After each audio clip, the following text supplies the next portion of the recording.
In 2021, I watched a quiet, small-budget horror picture titled We're All Going to the World's Fair. While the film didn't shock or terrify me the way a typical horror movie does, it dealt with themes darker and far more existential than I ever could have imagined. In February 2024, I stepped out of a screening of All of Us Strangers with a very similar, almost empty feeling. Everyone else was wiping tears from their eyes, but all I could think of was that guttural feeling that haunts us all. If I disappeared, would anyone notice? It's a notion that drives us all, but these two movies captured something unique in their portrayal, a version that resonated with the queer, internet-addicted society that I see on a daily basis. So today I invite you to explore these two quiet, sad, and terrifying movies with me in a series I'm calling Just Exposition. In this series, I hope to explore the themes in multiple forms of media by comparing and contrasting two or more works, and today those works will focus on queer loneliness and the ephemeral nature of online relationships.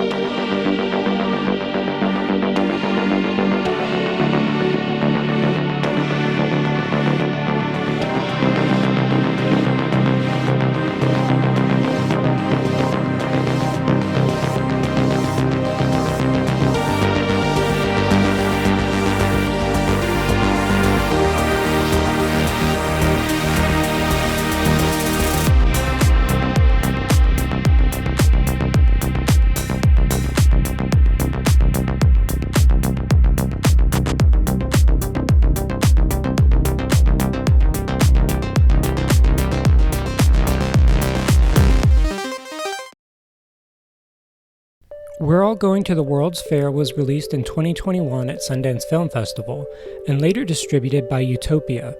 It is the second film from director Jane Schoenbrunn, who got their start making shorts and documentaries focusing on internet horror such as creepypastas or The Slender Man, the subject of their 2018 documentary A Self-Induced Hallucination. Schoenbrunn states that when creating World's Fair, they were interested in making something about the internet that they knew growing up, and that they still know. An internet that can feel quiet, lonely, and pretty boring. A space where you spend all day staring at a box that's reflecting you back at yourself. This era of the internet is one I remember quite well, and was returned to during the pandemic as my primary social outlets trended towards online communities. These communities are filled with others longing for interaction, lonely individuals sitting in their rooms, staring into the void that is the internet. World's Fair opens with one of these individuals, a string cheese eating teenager who states their name is Casey. Hey guys, Casey here. Today I'm going to be taking the World's Fair challenge. They appear femme-presenting, small, timid, and fond of a plush toy named Poe, who they presumably use as a security blanket. Casey makes a video where they prick their finger and chant the words to participate in an online horror challenge called the World's Fair. I want to go to the World's Fair. It is rumored that this challenge will change your body and turn you into something else. What that thing is seems different for everyone. We see one individual who has lost feeling in his body and flagellates himself to show off his lack of pain. Another individual says that their skin is turning into plastic. These stories are told through the flashing video window of Casey's computer as they lay around, unable to sleep at 3 a.m. And much like Casey, this film feels like it is meant to be watched in a window on your computer in the dead of night. This isn't an epic, horrifying monster piece meant to be watched in the cinema. It's a new burgeoning style of horror that utilizes the elements of everything internet horror, from creepypasta to analog horror. Casey's progression to their new body, to the World's Fair, is questionable. It initially seems to be the cries of a young person, alone and afraid of themselves and their family. Casey's father is heard screaming at them from another room. It's 3 o'clock in the fucking morning. But never seen. Casey shows off a rifle that their father keeps hidden in the shed. There is no one else, only the two of them, and Casey goes out of their way to avoid said father so much that the implications are gut-wrenching. Casey's videos seem fruitless, and they are about to give up. Yet another individual who tried to create something and then threw it out into the sea of the internet, only for it to sink to the depths. Suddenly, they receive a mysterious video message from someone named JLB. He claims to be an expert on the challenge and wants her to confirm she isn't faking. In actuality, he's another lonely person who longs for connection and tries to find that by making his horror videos. Like it's making me someone else. I can't tell my father about this, he'll think I'm fucking crazy. JLB is just a lonely middle-aged man who lives with his parents and longs for something more. He watches similar videos to Casey, videos about the challenge and your body changing. He lives in his childhood bedroom and draws spooky pictures while talking on forums. JLB begins obsessively watching Casey's videos, and Casey continues posting. Once JLB is introduced, we lose our third-person perspective of Casey and can only see them through the videos. Dance videos where Casey randomly screams uncontrollably, Marshmallow, melting, melting.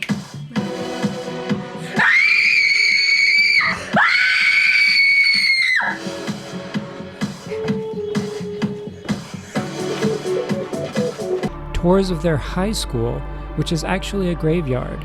Casey's videos continue to escalate, seemingly possessed by the challenge, until they state, I swear, someday soon, I am just gonna disappear. And you won't have any idea what happened to me. My father keeps a gun in the barn. Thinks I don't know where. It's a haunting portrayal of two individuals as their progressive descent into dependence on an individual that they have never met. Strangers connected only by an online horror role-playing experiment called The World's Fair. It's an uncomfortable relationship, one which feels all too real the further it progresses. Schoenbrunn stated that they based this relationship on the one they had as a young teen. One of the core ideas is the ambivalence of online relationships. It can be really hard to know what people want from you at any given moment. The film is loosely inspired by an actual relationship that I had with a much older person online that felt similarly ambivalent. The internet in this film is the vehicle through which people are reaching out to one another, hoping to find some kind of connection. We can never be sure of how performative Casey's videos are, or what JLB's true intentions behind his obsession with said videos are, but it is clear that they're both lonely, hurting people yearning for a better life. This longing for Casey can most reasonably be inferred to be one of body or gender. They seem uncomfortable in their own skin, and as the film progresses, this, along with their familial struggles, seems to imply an internal gender struggle. The horror in this case, then, comes from the inability to be oneself, and Casey's escape into the internet is their only way to experiment and find out who they truly are. Schoenbrunn was very direct when discussing these themes during their Variety interview, stating, "It was all about the safety of anonymity, and the safety of creating a self or experimenting with various versions of a self detangled from physical form and from an identity that I couldn't control. And it was a space of dysmorphia as a trans person who didn't have any kind of language to understand myself in that way at age 13. It was important to me that it could feel truthful to not just what's scary or sad or dark about the internet, but what can be enticing and beautiful too." The anonymity and vague intentions of the characters therefore become paradoxical. It is both the horror driving the tension of the film, but also the only hope that Casey has to discover their true selves. It's a tightrope that the film definitely walks for its first 2/3, and it isn't until the gut-wrenching conclusion that we can truly understand why this story is so frightening. However, I wish to discuss our next film before I delve into the finale, and if this has piqued your interest, then I hope you watch the film for yourself. I will include a warning later before going into spoilers on each film. It's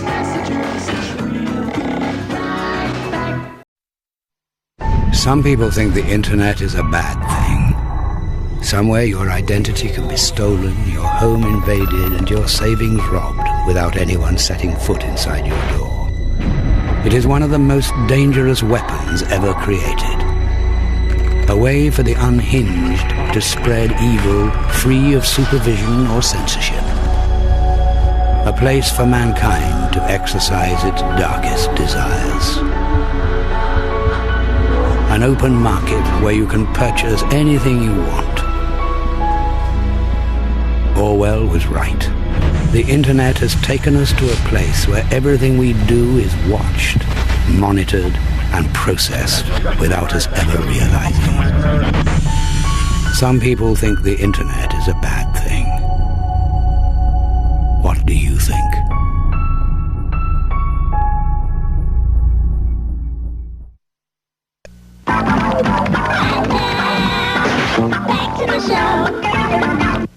All of Us Strangers is a 2023 film written and directed by Andrew Haigh, well known for his film Weekend, as well as his HBO show Looking.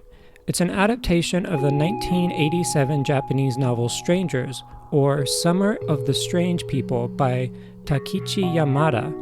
Haigh takes major liberties with the work, and his version of the story seems to take the concept of ghost parents and not much else. Yamada's version being much more grim, whereas Haigh is a melancholy contemplation of the subject matter. All of Us Strangers tells the story of Adam, a middle-aged screenwriter who is struggling to pen a script about a kid growing up in a small English town with his parents. The struggle stems from Adam's lack of experience with the situation, and the more he tries to write, the more he begins to dig into his own traumatic childhood and the car accident that took his parents from him. One afternoon, Adam spots a man looking out his apartment window, presumably the only other person in their building. This young man comes knocking that night. His name is Harry, drunk and seeking companionship. If not for a drink, then for whatever else you might want. Do I scare you? No. We don't have to do anything if I'm not your type.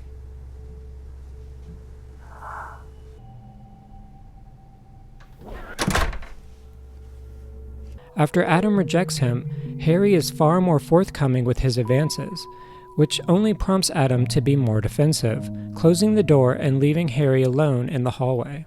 The next day, Adam travels to his childhood home, a house that should be vacant but instead is inhabited by his dead parents. Still in their 80s attire, they invite him in to celebrate the return of their son. Thus begins a hallucinatory new relationship with what we can only presume to be ghosts. Despite this strange circumstance, Adam seems comforted and overjoyed by the events that transpire, and his parents tell him to visit more often. Upon returning to his near-vacant apartment building, Adam runs into Harry in the elevator and decides to tell him how he truly feels. Thus begins their passionate relationship, one which becomes progressively liberated as Adam alternates between learning more about his ghost family and learning more about his new lover. I don't see my dad much. You see yours? No, they died.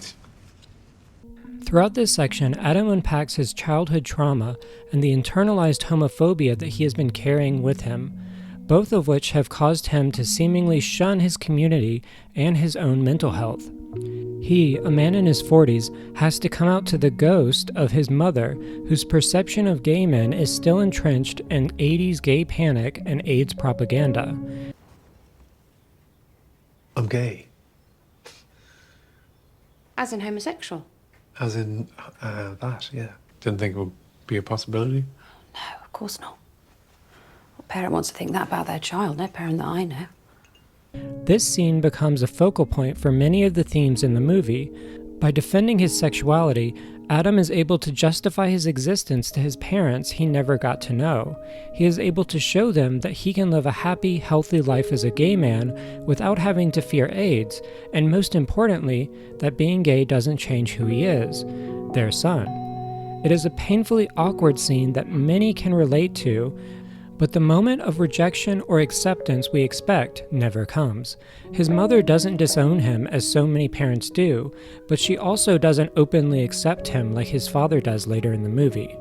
It's this uncertainty that reminds the audience that these are truly ghosts, maybe even figments of his imagination, that he has conjured to work through the fact that he never got to come out to his parents. Later in the film, he's telling his mother of all the scenarios he imagined they would have experienced if they had survived the crash. Did we make it to Disneyland? We did. Well, I was 14, and we fought every day. Why did we have to fight? Because that's what everyone did with their parents. Did we make up? No, we didn't need to make up. We were together. So but Adam places the emphasis on togetherness. It didn't matter if they fought every day. As long as they were together, there was a love that connected them. This helps us see how even though his mother never directly states that she accepts him, he sees that her just wanting to be in his life is acceptance and love. However, moments after uttering these words, his dream of a happy home life slips away, and he's taken back to the horrific Christmas night when he lost his parents for good. It's a juxtaposition that displays the traumatic event from his perspective, while also laying down the foundations of why he feels unloved, abandoned, and so much self-hatred. If he defines love as togetherness, then their death would be the ultimate betrayal of that love. It is only through their ghosts that he is able to find out that he was wrong. Death is an uncontrollable factor, and his parents loved him no matter what. It's a devastating and extremely relatable section of the film. So many of us never knew what our parents were like in their youth, and so many of us lose them before they can see us grow into adults. Adam finds solace through these specters, and as he does, his physical relationship with Harry blossoms. Adam tells Harry about his script and how he's researching his parents. Harry conveys how his family life is drastically different. His parents are both alive and aware of his queerness, and yet he still feels like a stranger in his own home. His sister and her children have become the focus point of family events, and he feels as though he has drifted to the edge. I've always felt like a stranger in my own family, and then coming out just puts a name to that difference. It's always been there. It's only Emma's. It's not really anyone's fault. Harry conveys a much more modern take on the queer experience. His family seemingly accepting, and yet he feels shunned and pushed away to the fringes. He doesn't blame them. Many queer adults who don't want children or wish to fit into the heteronormative nuclear family structure can relate to these sentiments. The straight siblings seem to multiply their existence by creating offspring, while the queer individuals fade into the background. Maybe this is why so many of us seek out our own families, families that defy the typical social structures. We are driven by a loneliness that we feel from being othered by our own blood relatives. But Harry doesn't have a found family. He doesn't have anyone except Adam. They're both strangers to their own parents, but in drastically different ways. Adam never had the chance to truly know his parents or experience coming out, whereas Harry feels like a stranger because he grew up and had to come out to his family. It's another juxtaposition of how drastically different the queer experience can be, and yet it is unified in a sense of loneliness, a sense that we are all strangers who will never truly know one another. And yet, the film displays that we can create connections with others to heal this void. By creating a relationship with his ghost parents, Adam is able to discover more about himself and find his first truly joyful relationship with Harry. Life is never that easy though, and Adam eventually has to return to reality.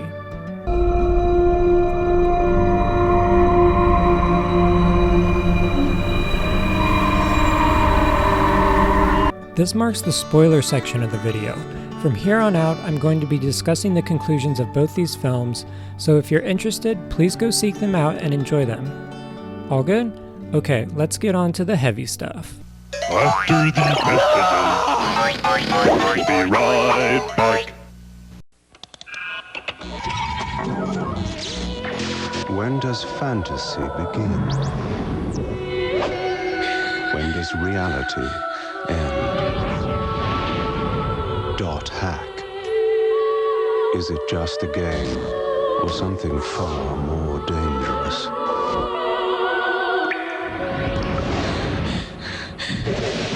Dot Hack Part 1, game and DVD for PlayStation 2 from Bandai. Rated T for teen. Back to the show. When I was a teen, I was particularly obsessed with the Dot Hack franchise. I played the games, watched the shows, read the manga and novels. It was a cross-referential multimedia series that delved into the mystery of an online video game in the distant future of 2010 and 2017 for the GU series. I'm bringing this up because it is one of the few instances I remember seeing online relationships displayed in fully realized and fascinating ways. I'd become engrossed in the idea that these characters had other lives, where they went to school, had jobs, and were just everyday normal people. I also loved the concept that in this game, the world, you could be whatever you wanted to be. The first series, Dot Hack Sign, is about a character named Tsukasa who is trapped in the game, and rather than focusing on action, the series instead focuses on Tsukasa's loneliness as they wander the digital landscape. It has a heavy sense of sadness that resonated with me as a young teen. It also felt more like the internet I knew, one where I could encounter strangers every now and then, but was mostly left to myself, wandering, looking for something that I could never quite verbalize. Dot Hack Sign has its own queer twist, and I could have done an entire analysis on Tsukasa alongside Casey and Adam, but that isn't why I brought up Dot Hack. I wanted to discuss a character that's in its follow-up show, Dot Hack Roots. Spoilers for the end of Dot Hack Roots for a minor side character. His name is Philo. He's a 62-year-old man whose avatar is a chonky tabby cat with a little hoodie. He provides moral support and words of wisdom to the main character Haseo throughout the series and is rarely seen away from his favorite spot, sitting on a bridge in the root town watching the river and passerbys. Sorry, my cats pulled the cord out of the socket. Cats? I have two. They like to nose into my gaming. Haseo sees him every day until one day he's no longer there.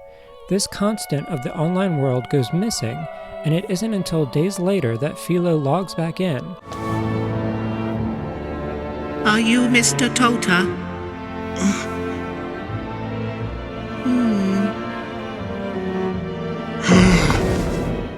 However, it isn't Philo. It's his grandchild who has come to inform his online friends of his passing. The man behind the cat was dying of cancer, and instead of seeing the world or spending time with his family, he chose to sit at his computer and talk to strangers online as he watched a digital river drift across his screen. It's a shockingly real moment for a show where people go into comas from playing a video game, and it's a moment that made me realize all the people, all the friends I've met online could disappear at any time, and I never know what happened to them. The Philo situation is the best possible outcome. It's a rare family member that will log into their grandpa's video game to tell his online friends of his passing. Most of us wouldn't take such a thing into consideration after losing a loved one. Instead, his avatar would have just been abandoned, and all the people he had interacted with on that bridge would have gone on with their gaming lives none the wiser to his passing. It reminds me of the plethora of social media pages owned by the deceased, remnants of souls that once were, but have long since passed. With each year and our ever-growing dependence on online communities, these fears grow larger and more relevant than ever. Many queer and neurodivergent individuals cannot be themselves in real-life situations due to overwhelming anxiety or other issues, but they are also able to find comfort and friends through the internet. For these individuals, the internet is their primary means of communication with the outside world.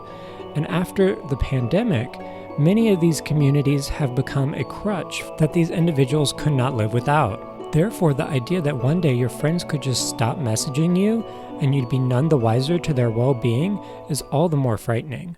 This is a horror that becomes progressively more apparent as we watch We're All Going to the World's Fair. Casey begins revealing more and more about their life, showing signs of self-harm, abuse, and plans to end themselves. We know Casey has access to a firearm, and they make a point of telling this to JLB. Casey discusses harming their father and themselves, hoping to end whatever suffering they seem to be experiencing. I don't know. Maybe I'll just kill myself instead. Why won't you help me? It's a left turn for a film that we are initially led to believe is about spooky online challenges. Casey alternates between begging JLB for help to berating him for acting like he cares. What started as a role-playing game seems to have revealed something viscerally real, and JLB's obsession escalates as he worries about Casey's well-being. I see you there, even if you won't show your face. You can't stop me. It's unclear whether Casey's pain and proclivities are real or if they are performative for the game. It all climaxes when Casey creates a video destroying their beloved stuffed animal Poe in a wild, possessed rage. Once it is all over, the real Casey seems to come back and sob over their beloved toy. Even if Casey is being performative, the thoughts and ideas of self-harm and harming others clearly comes from a very real place. The destruction of Poe represents the destruction of the innocent childlike self without the self-hate or feelings of dysmorphia. This prompts JLB to break the role-playing aspect of the game. How long until I do it? I don't need to sugarcoat it. I promise I'm not scared. But we need to go out of game first. Is that okay?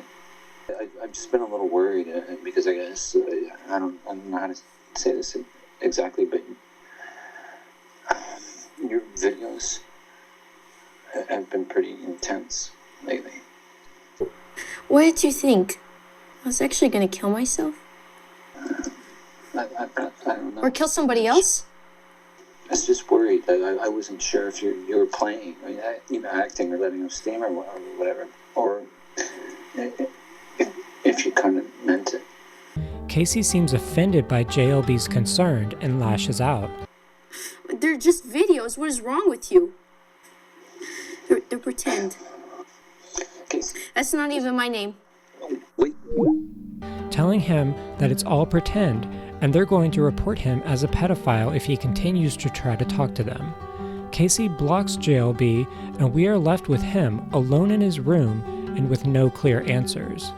The conclusion of the movie is narrated by JLB when he discusses how they finally met Casey. Casey had gotten help with their mental health and escaped their toxic household. Casey and JLB revealed their real names to each other, and they had a coffee together before going their separate ways, but not before Casey apologized to him for everything they put him through. This is the narrative he tells himself to go on. So I told her how I'd stayed up at night, all night, till dawn, with my hands on the computer screen, and how I'd prayed for her. He writes it up and posts it online, but the true ending is not nearly as simple. We never find out what happens to Casey. We never find out JLB's true intentions. Answers are something we never receive, and the horror comes from the uncertainty, the lack of resolution that the internet provides. Schoenbrunn explains the choice to end the movie this way by stating, "Everyone is an unreliable narrator because they're performing, and that's what we do on the internet. And honestly, that's what we do in our lives." Another core idea of the internet is that it doesn't work like a movie. There's no narrative catharsis. There's no 3-act structure. Sometimes people disappear, and you never know if they're still alive. If they just deleted their account, they got bored, where they are in life. Casey and JLB are just avatars behind which these individuals hide. And while we don't get definitive answers on their intentions, we do know that they chose to seek each other out. Like Philo spending his last days in a video game, these two individuals have chosen to spend their time reaching out to strangers online. They seem to be doing so to escape their current reality and search for something more. For Casey, we can infer that this something is a healthy family relationship, or maybe even a healthy view of oneself. For JLB, it seems to be more of a longing for a life outside of his parents' home, one where he can be seen as knowledgeable and trusted with responsibility. He notices the signs of self-harm that Casey displays and tries to reach out. However, the fear and uncertainty that Casey feels causes them to go on the defensive and end all contact, an act that can be seen as normal and healthy, especially when talking to random people online. However, by this point in the movie, we are only presented with the same information that JLB receives, and therefore are led to believe that Casey is not mentally healthy. His concern becomes our concern, which makes the inevitable conclusion, or lack thereof, even more devastating. We are left haunted by what-ifs as Casey, just like they promised, just disappears. I swear, someday soon, I am just gonna disappear. And you won't have any idea what happened to me.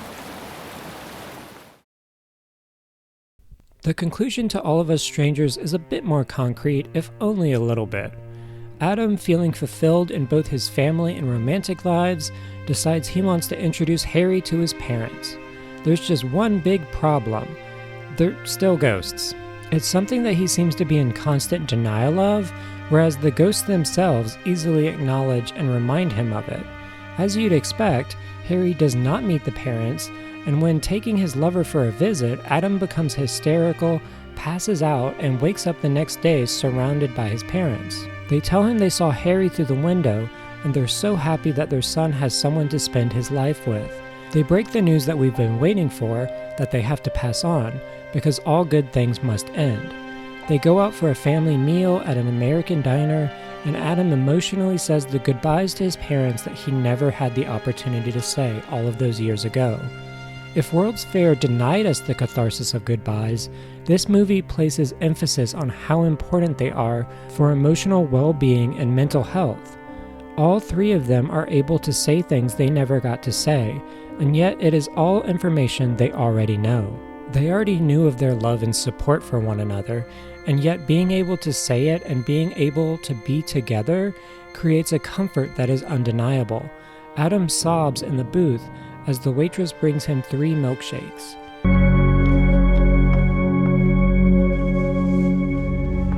Enjoy. Thank you.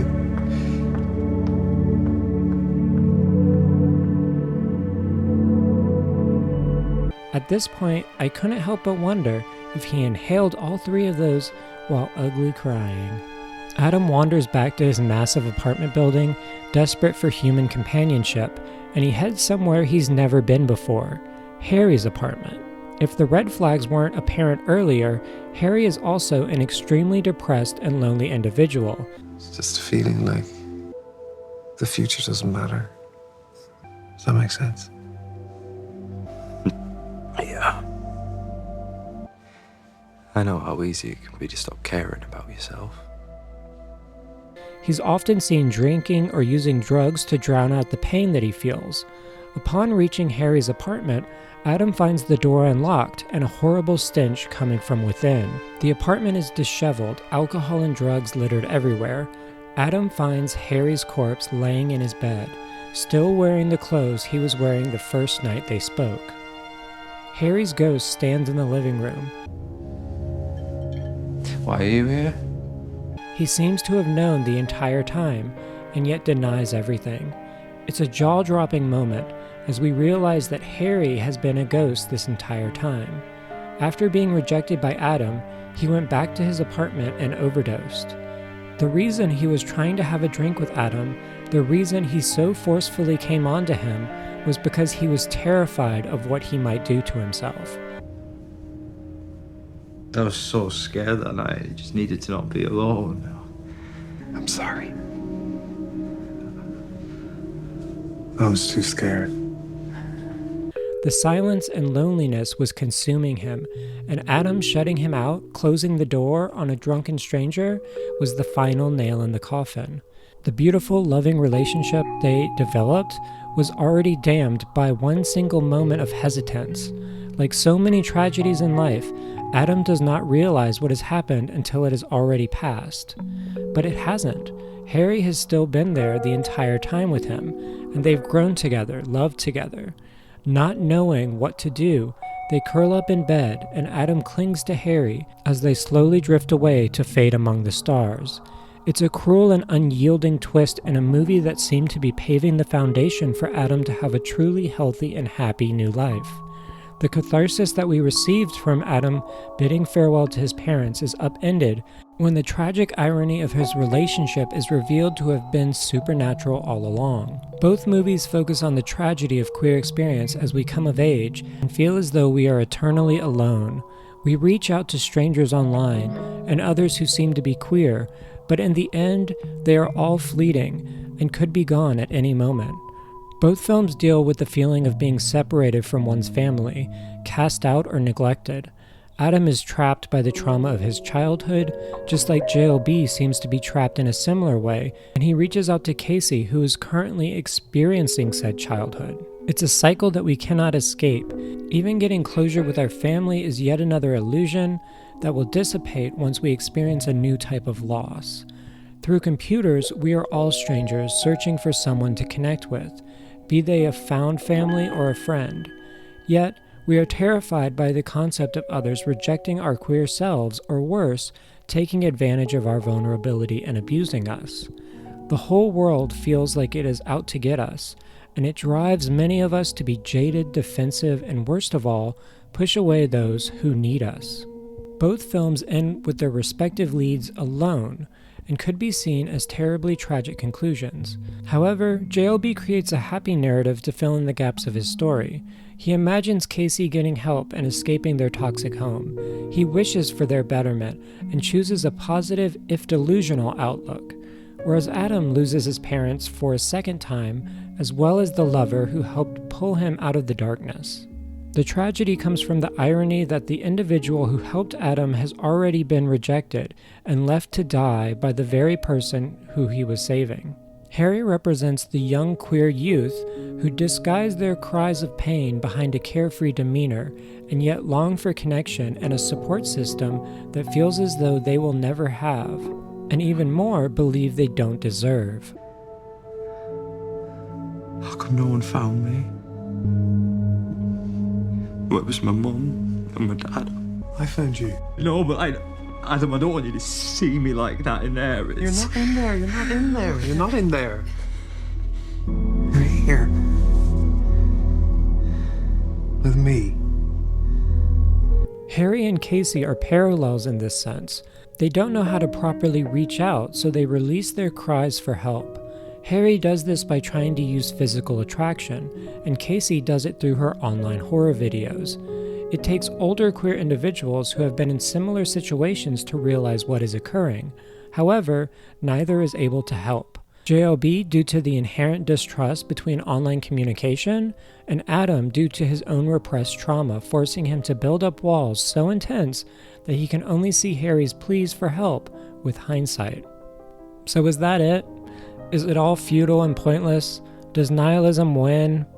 It could be read that way, but instead I choose to read beyond the conclusions. We're All Going to the World's Fair is a partially autobiographical work by Jane Schoenbrunn, and they have confirmed that they never found out what happened to the strange individual they talked to online. However, they went on to discover their own personal identity, find themselves, and create art that expressed the turmoil they experienced during a very specific time in their life. Adam's story is similar. It's just a sliver of his life. He was gifted with the opportunity to know not only his parents, but also Harry, people who he could never save, but could still provide some sort of solace to simply by being there. He is also able to provide them with the comfort in their final moments, being with them so they don't have to be alone as they fade into the void. This is how the film chooses to portray love. It isn't an explicit or overly romantic gesture. It's the simple act of being there for those you care about. We may all be drifting alone, but in those moments where we can provide comfort, moments when we can share our love, share ourselves, then life becomes worth living. We know the conclusion to every story, but that doesn't mean they aren't worth experiencing. These stories resonate with us and reveal truths about ourselves that we didn't know before. Our interactions with these strangers allow us to grow and change as human beings. They allow us to discover ourselves and lessen the fear of loneliness, even if for a fleeting moment. We cannot allow ourselves to fear strangers, to push people away, because in the end, and there is always an end, the only thing we will have is each other.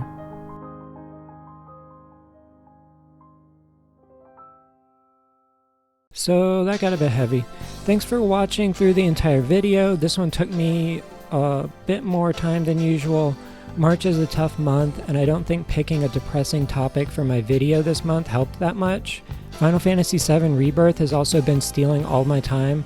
I swear they could cut so many minigames and it would be half the length. I'll try to do something more fun for the next video. If you enjoyed this one, please hit all the buttons, support me, check out my Patreon at patreon.com/obliviousben, like my amazing supporter Blake Partridge.